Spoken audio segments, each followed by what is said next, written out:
Zoology. So మనం last year అంటే first year intermediate జియాలజీలో మనం ఏం నేర్చుకున్నాం, సో సెకండ్ ఇయర్లో మనం ఏం నేర్చుకోకపోతున్నాం. ఓకే, ఫస్ట్ ఇయర్లో వచ్చేసరికి so what is cell, different types of cells, cell structures. So next vertebrate animals, invertebrate animals గురించి, నెక్స్ట్ డిసీజెస్ గురించి, so different types of ecological conditions గురించి డిస్కస్ చేసాం. సో నౌ ద సెకండ్ ఇయర్లో వచ్చేసరికి మనం కంప్లీట్గా హ్యూమన్ అనాటమీ గురించి discuss చేస్తాం. హ్యూమన్ అనాటమీ గురించి. సో హ్యూమన్ అనాటమీలోకి వచ్చేసరికి డిఫరెంట్ టైప్స్ ఆఫ్ సిస్టమ్స్ ఉంటాయి. So different types of systems ఉంటాయి. సో ఏమేమి సిస్టమ్స్ ఉంటాయి మనకి? Respiratory system, digestive system, circulatory system, excretion. So ఈ 4 టైప్స్ ఆఫ్ సిస్టమ్స్ గురించి మనం డీటెయిల్గా సో సెకండ్ ఇయర్ ఇంటర్మీడియట్లో డిస్కస్ చేస్తాం. Okay, first of all respiratory system. So respiratory system అంటే మీకు అందరికీ తెలుసు కదా. సో మనం ఆక్సిజన్ తీసుకుని కార్బన్ డైఆక్సైడ్ రిలీజ్ చేస్తాం. ఓకే, ఆక్సిజన్ తీసుకుని కార్బన్ డైఆక్సైడ్ రిలీజ్ చేస్తాం. సో ఈ కార్బన్ డైఆక్సైడ్ ఎలా ఫార్మేషన్ జరుగుతుంది? సో ఆక్సిజన్ మనం తీసుకుంటే అది ఎక్కడ వెళ్తుంది? సో దానివల్ల జరిగే ప్రాసెస్ ఏంటి? సో ఫర్దర్గా జరిగే ప్రాసెస్ ఏంటి? దాని గురించి మనం ఇప్పుడు డీటెయిల్గా డిస్కస్ చేద్దాం. ఓకే, సో ఇక్కడ చూడండి, all living cells needed constant supply of energy in order to carry out various metabolic activities. Various metabolic activities అంటే మన బాడీలో డిఫరెంట్ టైప్స్ ఆఫ్ జీవక్రియలు, అంటే డిఫరెంట్ బాడీ ఫంక్షన్స్, అంటే బాడీ ఫంక్షన్స్ జరగాలంటే దానికి ఏం కావాలి? ఎనర్జీ అనేది కావాలి. సో ఎనర్జీ అనేది కావాలి. సో ఎనర్జీ అనేది చూడండి next. So energy is the produced by oxidation of మైక్రోమాలిక్యూల్స్ of digested food such as glucose, amino acids, fatty acids. These are transported to the body cells throughout its circulatory system. So ఇది చూడండి, energy అనేది ఎలా produce అవుతుంది మనకి? Oxidation process. అంటే మైక్రోమాలిక్యూల్స్ అంటే ఇవి glucose, amino acids, fatty acids. So ఇవి వీటిని మైక్రోమాలిక్యూల్స్ అంటారు. సో ఈ మైక్రోమాలిక్యూల్స్ ఏమవుతాయి? ఆక్సిడేషన్ జరుగుతుంది. ఓకే, ఆక్సిడేషన్ అనేది జరుగుతుంది. సో ఈ ఆక్సిడేషన్ జరగడం వల్ల ఎనర్జీ అనేది రిలీజ్ అవుతుంది. So these are transported to the body cells throughout the circulatory system. So ఇది ఎలా సప్లై అవుతుంది? Throughout the body circulatory system. అంటే మనకి సర్క్యులేటరీ సిస్టమ్ ఉంటుంది కదా. సో ఈ సర్క్యులేటరీ సిస్టమ్ ద్వారా సో ఈ ప్రాసెస్ అంతా ఆక్సిడేషన్ ప్రాసెస్, సో ఇది ఈ మెటీరియల్ ట్రాన్స్పోర్ట్ అనేది జరుగుతుంది. Okay, next oxygen is utilised by organism. So organisms అని ఏం చేస్తున్నాయి? ఆక్సిజన్ ని యూటిలైజ్ చేసుకుంటాయి. Okay, organisms to break down the food material which are stored. అంటే ఆల్రెడీ స్టోర్డ్ అయిన ఫుడ్ మెటీరియల్స్. ఆ స్టోర్డ్ అయిన ఫుడ్ మెటీరియల్స్ ఏంటి మనకి? So glucose, amino acids, fatty acids, ఇవి stored food materials. So stored food materials ఏమవుతున్నాయి? Break down అవుతున్నాయి. So ఈ బ్రేక్ డౌన్ అవడం వల్ల ఎనర్జీ అనేది రిలీజ్ అవుతుంది. Okay, next carbon dioxide which is harmful. Carbon dioxide which is harmful is also released during the above catabolic reactions. అంటే కొన్ని ఉత్ప్రేరకమైన చర్యలు జరిగినప్పుడు, అంటే glucose, amino acid, fatty acids oxidation process జరుగుతుంది కదా. సో మనం ఏమనుకున్నాం? సో ఆక్సిడేషన్ ప్రాసెస్ జరుగుతుంది. ఆక్సిడేషన్ ప్రాసెస్ ఎక్కడ జరుగుతుంది? సెల్స్ లో జరుగుతుంది. So glucose, amino acid, fatty acids oxidation process లో ఏమవుతుందంటే కార్బన్ డైఆక్సైడ్ అనేది రిలీజ్ అవుతుంది. సో ఈ ఆక్సిడేషన్ ప్రాసెస్ లో కార్బన్ డైఆక్సైడ్ అనేది రిలీజ్ అవుతుంది. సో ఇది ఏంటి? Harmful gas. Okay, carbon dioxide అనేది మన బాడీకి యూజ్ అవ్వదు. సో ఇది harmful gas. Next respiration is the vital future of life. So respiration అనేది చాలా ముఖ్యమైన లక్షణం. ఓకే, రెస్పిరేషన్ అనేది చాలా ముఖ్యమైన లక్షణం ఎవరికి? All living cells. Okay, the process of exchange of O2 the medium with CO2 produced by the cells at the same time is called breathing. అంటే బ్రీతింగ్ అంటే ఏంటంటే సో మనం oxygen exchange of O2 from CO2. So అంటే oxygen తీసుకున్నాం so as same time so same time ఏం చేస్తున్నాం carbon dioxide కూడా release చేస్తున్నాం. సో కార్బన్ డయాక్సైడ్ కూడా రిలీజ్ చేస్తున్నాం, దాన్ని బ్రీతింగ్ అంటున్నాం. అంటే బ్రీతింగ్ అంటే ఏంటి ఆక్సిజన్ తీసుకుని కార్బన్ డయాక్సైడ్ రిలీజ్ చేస్తున్నాం, దాన్ని బ్రీతింగ్ అంటున్నాం. ఓకే నెక్స్ట్ సో చూడండి external respiration it is also called ventilation. So దీన్ని బాహ్య శ్వాసక్రియ అని కూడా అంటారు. వెంటిలేషన్ అంటే బాహ్య శ్వాసక్రియ. Okay external respiration it is also ventilation. Next the process of gases exchange is called external respiration. అంటే ఏమన్నా external respiration లో gases ని ఎక్స్చేంజ్ చేస్తున్నాం. gases అంటే ఆక్సిజన్ తీసుకున్నాం కార్బన్ డయాక్సైడ్ రిలీజ్ చేస్తున్నాం, దాన్ని external respiration అంటాం.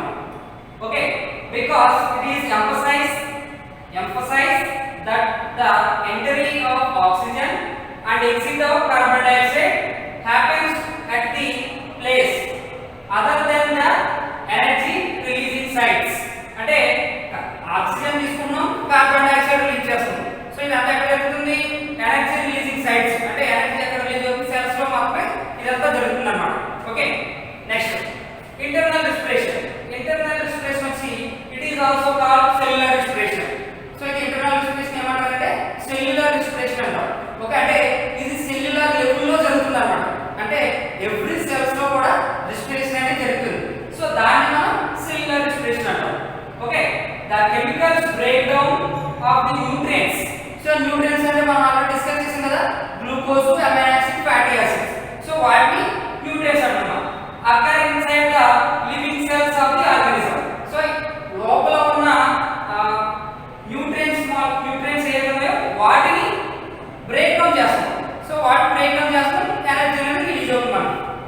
Next types of respiration. So types of respirations లో బేసిక్ గా మనకి టూ టైప్స్ ఆఫ్ రెస్పిరేషన్ ఉంటాయి, anaerobic respiration, aerobic respiration. Anaerobic respiration, aerobic respiration. It is the incomplete breakdown of organic molecules with the less yielding of energy. It takes place in the absence of inorganism such as yeast, bacteria, mussels under such conditions. Okay, so ఇక్కడ చూడండి aerobic respiration అంటే ఏంటంటే incomplete of breakdown of organic molecules. So organic molecules అని చెప్పాను కాబట్టి so ఇది ఇక్కడ చూడండి glucose. So this is the glucose. So glucose ఏం జరుగుతుందంటే incomplete of breakdown. సో ఈ గ్లూకోజ్ అనేది incomplete గా బ్రేక్ డౌన్ ఎలా అవ్వాలి, కంప్లీట్ గా అవ్వాలి. సో incomplete బ్రేక్ డౌన్ అవ్వడం వల్ల ఏమవుతుందంటే మనకి కార్బన్ డయాక్సైడ్ ప్రొడ్యూస్ అవుతుంది, నెక్స్ట్ ఇథనాల్ ప్రొడ్యూస్ అవుతుంది, దాంతో పాటు కొద్దిగా ఎనర్జీ కూడా రిలీజ్ అవుతుంది. సో ఇది ఏంటి 2 ATP. ఎనర్జీ అనేది డైరెక్ట్ గా రిలీజ్ అవ్వదు, ATP లో మాత్రమే రిలీజ్ అవుతుంది. ATP అంటే ఎడినోసిన్ ట్రైఫాస్ఫేట్. ATP అంటే adenosine triphosphate. Okay next so ఇది బ్యాక్టీరియాస్ ఈస్ట్ లో జరిగే కండిషన్. నెక్స్ట్ చూడండి so such muscles under the certain conditions అన్నమాట. సో మజిల్స్ అంటే హ్యూమన్ బాడీలో కూడా కొద్దిగా రెస్పిరేషన్ అయ్యేది ఛాన్స్ ఉంది. సో అదేంటంటే సో ఇక్కడ చూడండి glucose molecules incomplete. Okay incomplete of organic molecules. ఇక్కడ కూడా కొన్ని కండిషన్స్ లో, అన్ని కండిషన్స్ లో కాదు. ఓకే కొన్ని కండిషన్స్ ఏం జరుగుతుందంటే గ్లూకోజ్ ఇన్కంప్లీట్ గా బ్రేక్ డౌన్ అవుతుంది. అప్పుడు ఏమో రిలీజ్ అవుతుంది మనకి లాక్టిక్ యాసిడ్ రిలీజ్ అవుతుంది. ఓకే లాక్టిక్ యాసిడ్ రిలీజ్ అవుతుంది, సో కొద్దిగా ఎనర్జీ రిలీజ్ అవుతుంది. 2 ATP మాలిక్యూల్స్ అంటే 2 ATP లో మాత్రమే ఎనర్జీ రిలీజ్ అవుతుంది. Okay next aerobic respiration. Aerobic respiration వచ్చేసరికి చూడండి ఇక్కడ it yields more energy due to the complete breakdown of organic molecules utilize oxygen. So ఇది ఏంటి complete breakdown of organic molecules. ఇది కంప్లీట్ గా బ్రేక్డౌన్ అవుతున్నాయి ఆర్గానిక్ మాలిక్యూల్స్. ఇక్కడ ఏం చెప్పుకున్నాం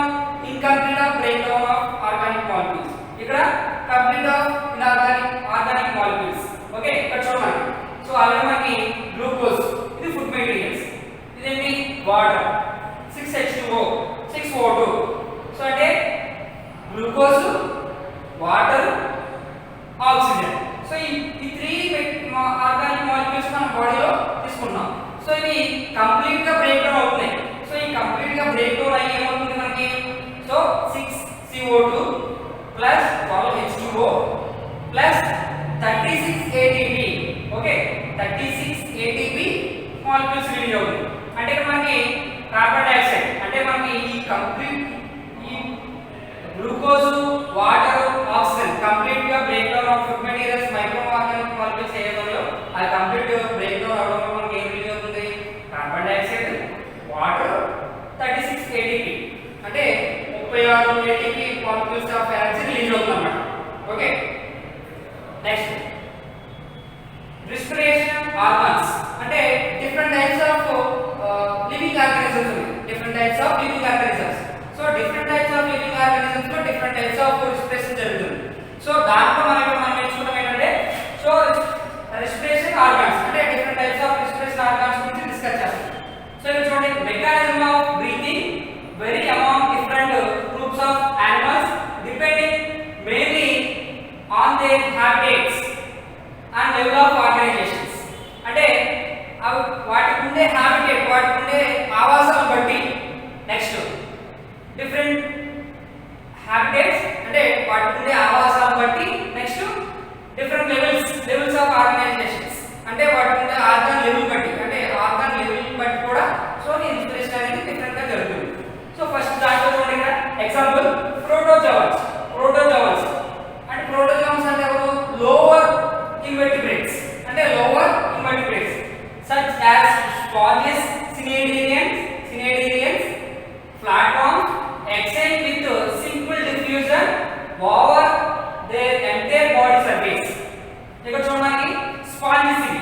ఓకే, ఇవి స్పాంజెస్. సో ఈ స్పాంజెస్ లో రెస్పిరేషన్ ఎలా జరుగుతుందంటే ఎంటైర్ బాడీ అంటే బాడీ మొత్తంలోంచి ఎక్కడి నుంచి అయినా ఆక్సిజన్ తీసుకుంటుంది, కార్బన్ డయాక్సైడ్ రిలీజ్ చేస్తుంది. దీన్ని సింపుల్ డిఫ్యూజన్ అంటారు. సో ఇది ఎవరిలో జరుగుతుంది? ప్రోటోజోవన్స్ లో జరుగుతుంది. ఓకే, ప్రోటోజోవన్స్ లో జరుగుతుంది lower invertebrates. Example sponges, cnidaria, platforms లో కూడా జరుగుతుంది. Okay, next example. So earthworms use their moisture body walls అంటే సో దీనికి బాడీ వాల్స్ ఉంటాయి, కొన్ని వాల్స్. సో వీటిని ఏమంటాం మనం? సో సిగ్మెంట్స్ అంటాం. ఈ సిగ్మెంట్స్ పైన ఈ బాడీ అంతా మాయిశ్చరింగ్ అవుతుంది అంటే తడిగా ఉంటుంది. సో ఈ తడికి ఏమవుతుందంటే ఆక్సిజన్ ని లోపలికి తీసుకుంటుంది, కార్బన్ డయాక్సైడ్ బయటకు రిలీజ్ చేస్తుంది. అది ఎలాగా? సో బాడీ మాయిశ్చరింగ్ కండిషన్స్ బట్టి. ఓకే, బాడీ మాయిశ్చరింగ్ కండిషన్స్ బట్టి సో ఇది ఎర్త్వర్మ్ అనేది రెస్పిరేషన్ చేసుకుంటుంది. Next insects have a network of tube called tracheal system to transport atmospheric air within the body. అంటే ఇక్కడ చూడండి, సో కొన్ని ఇన్సెక్ట్స్ వచ్చాయి. ఇన్సెక్ట్స్ సపోజ్ గ్రాస్ హాపర్ తీసుకోండి, గ్రాస్ హాపర్. సో ఈ గ్రాస్ హాపర్స్ లో వచ్చేసరికి different types of tracheal system ఉంటుంది. Okay, tracheal system. So this is the tracheal system. దీని ద్వారా మాత్రమే రెస్పిరేషన్ చేసుకుంటుంది. సో ఇక్కడ చూడండి, సో ట్రాకియల్ సిస్టమ్ ఇలా ఉంటుంది అన్నమాట. సో ఈ ట్రాకియల్ సిస్టమ్ దగ్గర ఇక్కడ మనకి స్పైరాకిల్స్. ఓకే, స్పైరాకిల్స్ ఉన్నాయి చూసారా? సో ఈ స్పైరాకిల్స్ ద్వారా ఆక్సిజన్ తీసుకుని కార్బన్ డయాక్సైడ్ రిలీజ్ చేస్తాయి ఇవి కూడా. సో దీనికి రెస్పిరేషన్ ఆర్గాన్స్ ఏమీ లేవు insects. Okay, only tracheal system ద్వారా మాత్రమే సో ఆక్సిజన్ తీసుకుని కార్బన్ డయాక్సైడ్ రిలీజ్ చేస్తాయి. సో ఎక్కడైతే ట్రాకియల్ సిస్టమ్ కి స్పైరాకిల్స్ ఉంటాయి, స్పైరాకిల్స్. ఓకే, ఇక్కడ చూడండి, సో ఈ స్పైరాకిల్ ద్వారా తీసుకున్న ఆక్సిజన్ బాడీకి అంటే ఇది మజిల్స్. సో ఈ మజిల్స్ కి సప్లై అవుతుంది అన్నమాట. ఓకే, ఆక్సిజన్ మజిల్స్ కి సప్లై అవుతుంది. Next scorpions and scorpion have a book lungs for aerial respiration. book lungs. So book lungs అంటే ఎలా ఉంటాయి? సో వీటిలో ఏం జరుగుతుంది? ఏరియల్ రెస్పిరేషన్ జరుగుతుంది. ఇక్కడ చూడండి, సో ఇది ఆక్సిజన్ ఎంటర్ అవుతుంది ఇక్కడ. సో ఇలా ఆక్సిజన్ ఇలా ఎంటర్ అవుతుంది, కార్బన్ డయాక్సైడ్ మళ్ళీ ఇటువైపు నుంచి ఇలా రిలీజ్ అవుతుంది. సో దీన్ని ఏరియల్ రెస్పిరేషన్ అంటారు. సో ఇవి book lungs. Okay, book lungs. Next example fishes larvas of amphibians used to gills. అంటే fishes larvas of amphibians. Larvas అంటే అంటే ఆఫ్టర్ ఎగ్ హ్యాచింగ్ తర్వాత ఫ్రాగ్ లో వచ్చేసరికి సో ఇవి లార్వా స్టేజ్ లో ఏముండదండి గిల్స్ ఉంటాయి, వాటికి లంగ్స్ ఉండవు. ఓకే, ఫ్రాగ్స్ లార్వా స్టేజ్ లో ఓన్లీ. ఓకే, ఆఫ్టర్ హ్యాచింగ్ అంటే ఎగ్ హ్యాచ్ అయిన తర్వాత సో దానికి ఏముంటాయి, సో గిల్స్ ఉంటాయి. సో గిల్స్ ద్వారా రెస్పిరేషన్ చేస్తుంటాయి. సో ఇక్కడ మన ఫిషెస్ లో వచ్చేసరికి ఏం జరుగుతుందిరా, సో ఫిషెస్ ఇక్కడ చూడడానికి సో ఇక్కడ గిల్స్ ఇవి. ఓకే, సో ఈ వాటర్ ని సో ఈ వాటర్ లో ఆక్సిజన్ ఎలా ఉంటుంది, డిజాల్వ్ ఆక్సిజన్ ఉంటుంది. డిజాల్వ్ ఆక్సిజన్, సో ఈ డిజాల్వ్ ఆక్సిజన్ వాటర్ లో ఉన్న డిజాల్వ్ ఆక్సిజన్ సో మౌత్ ద్వారా వాటర్ తీసుకుంటుంది. సో వాటర్ లో ఉన్న డిజాల్వ్ ఆక్సిజన్ సెపరేట్ చేసుకుని ఈ లంగ్ ఈ gills so body parts supply చేస్తుంది. ఇక్కడ చూడండి ఈ గిల్స్. ఓకే, సో ఆక్సిజన్ ఇలా వస్తుంది. సో కార్బన్ డైఆక్సైడ్ వాటర్ తో పాటు బయటికి వెళ్ళిపోతుంది, వాటర్ తో పాటు బాడీ నుంచి రిమూవ్ అయిపోతుంది. So this is the gills. So such condition అంటే కొన్ని కండిషన్స్ లో ఆంఫిబియన్స్ అంటే లార్వా స్టేజ్ లో గిల్స్ ని యూజ్ చేసుకుంటాయి. ఓకే, రెస్పిరేషన్ కోసం గిల్స్ ని యూజ్ చేసుకుంటాయి. Next reptiles. Reptiles, birds and mammals respirate throughout lungs. ఇక్కడ ఏం చెప్పారు, రెప్టైల్స్, బర్డ్స్, mammals. సో ఇవన్నీ ఎలా రెస్పిరేషన్ చేసుకుంటాయంటే త్రోట్ ఇన్ లంగ్స్. లంగ్స్ ద్వారా అంటే రెప్టైల్స్, బర్డ్స్ కి, mammals కి లంగ్స్ ఉన్నాయి. మిగతా యానిమల్స్ ఆర్గానిజమ్స్ దేనికి కూడా లంగ్స్ లేవు. So different levels of organ system levels ఉన్నాయి. సో ఓన్లీ హై అంటే హై ఆర్గానిజమ్స్ ఏమి ఉన్నాయో వాటిలో మాత్రమే మనకి లంగ్స్ అనేవి ఉన్నాయి. So this is the lungs. So lungs లో రెస్పిరేషన్ ఎలా జరుగుతుందో మనం